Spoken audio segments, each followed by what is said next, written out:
Yo guys, welcome back to my channel. Today is going to be the second episode of 0.1 to 10 Ethereum challenge. In this episode we're going to go over some of the whitelists that I've managed to acquire and how I've done so, because I truly think this differs server to server. I'm going to go over the projects I'm still looking at and how I'm getting whitelisted over there, and then finally I'm going to go over some projects that I'm bullish for the future. I'm going to try and give you my ranking so you can know where to prioritize your time.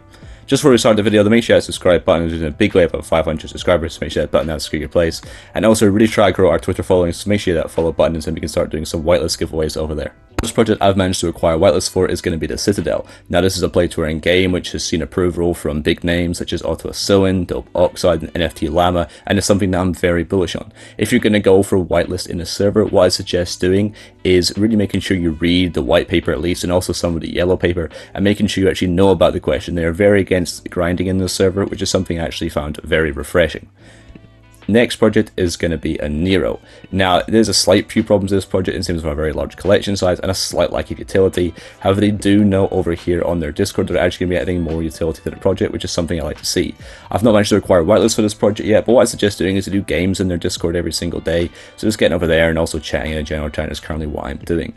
The next one I was going for in the previous episode was going to be Stay Cool NFT, which again is something that I'm very bullish on.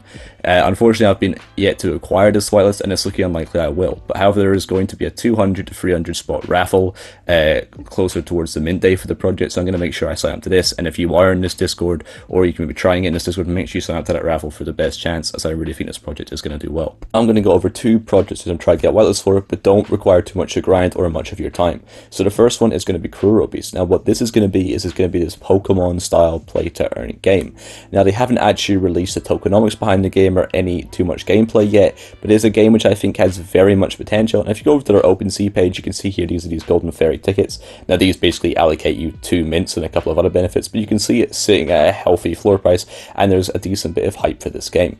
Now the reason why this whitelist doesn't require too much effort is because if you go over to the contest they do, and they run these quite regularly because they have over 150 beasts, then you actually have the ability to name the beast within the game. And then if you can go over to the winners here, you can see that the top 5 people who name the thing all get whitelists. So it's just quite a fun way you can go and take part, and you can try and get whitelists for this project, just for actually having some fun in naming things. Now the next one is going to be imaginary ones. Now if you head over to the Discord, you can see here just as of yesterday, they said that they have over 1,000 plus whitelist spots to give away.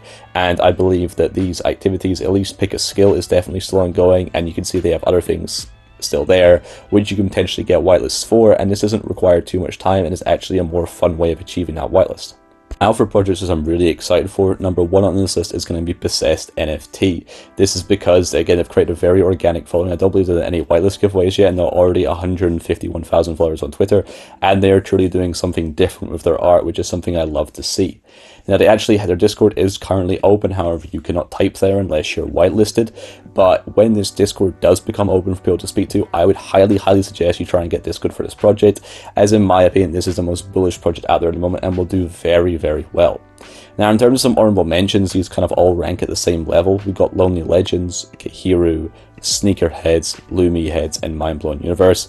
These are all solid projects which have a good bit of hype behind them, and if you're trying to get whitelists for these projects, I'd say you're doing well. In terms of a quick market update, we can see over the past week we've come down quite a bit in terms of OpenSea daily volume. Now this isn't really spelling good things to the market in the short term, so what I suggest doing is making sure that when you try and choose the whitelist you want to go for, I would be quite picky, because often if we're in a bull market we can see even smaller projects which don't really have that great utility behind them can perform quite well.